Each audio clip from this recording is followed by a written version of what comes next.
Another speaker now before we head off on the march, Lynn Sawyer. I think most of you here know Lynn.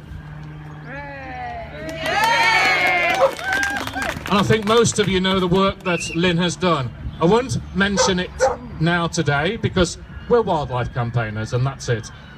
But I think you'll get the gist of things from what Lynn's got to say. Thank you. I'm going to start, first of all, I've been based in Gloucestershire, so I'm afraid it's very Gloucestershire focused, what I've got to say, but Somerset have done an excellent job. We started off in Gloucestershire in 2012, mapping what we now know to be in excess of 400 sets.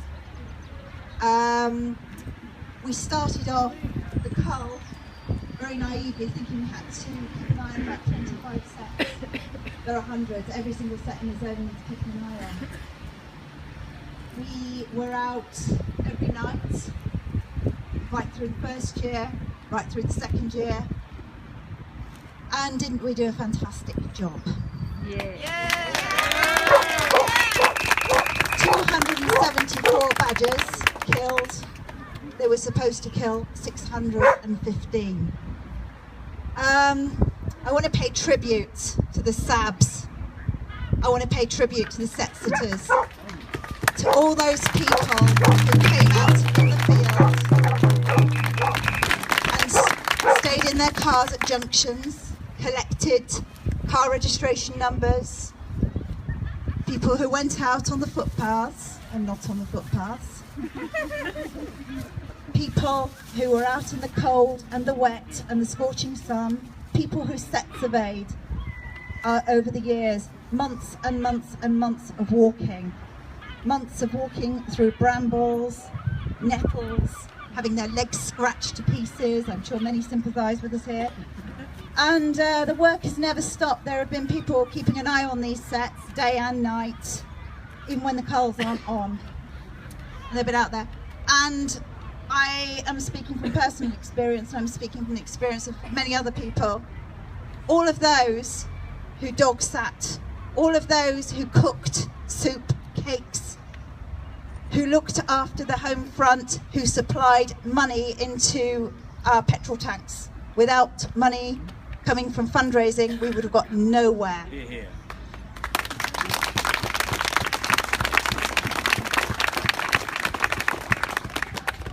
And I will say categorically, there is no room for saying that any of us are better than the other, or any of us are braver or whatever. Everybody has done a fantastic job, and we need a united front.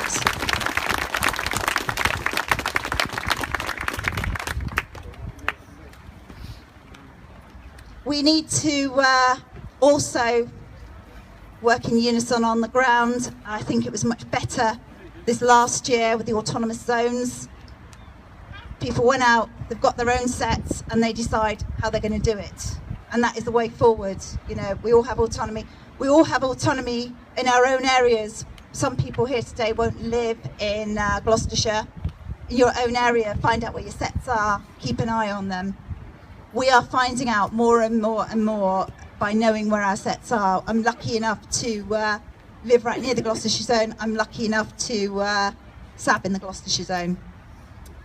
The 3 hunts we go out with, the mounted packs, the Ross Harriers, the Ledbury, and the Cotswold Farmers Hunt.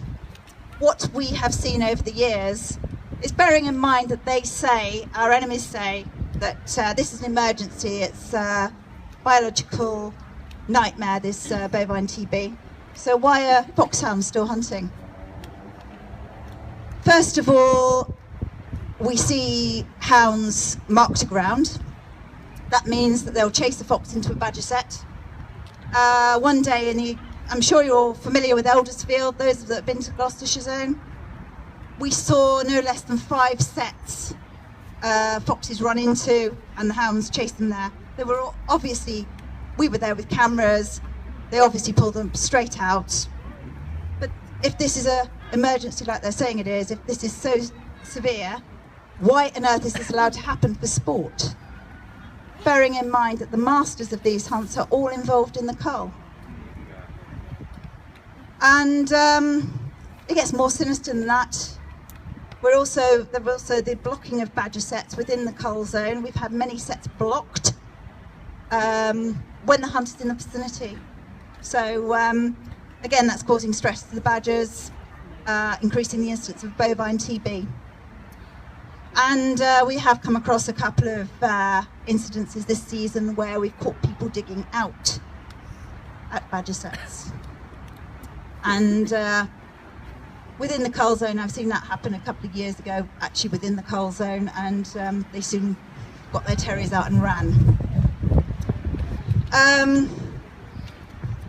You find by looking at old hunting books the attitude to badgers. And this is an interesting thing that I'm going to read you now from a book that was written by a master of foxhounds in the 40s, I believe.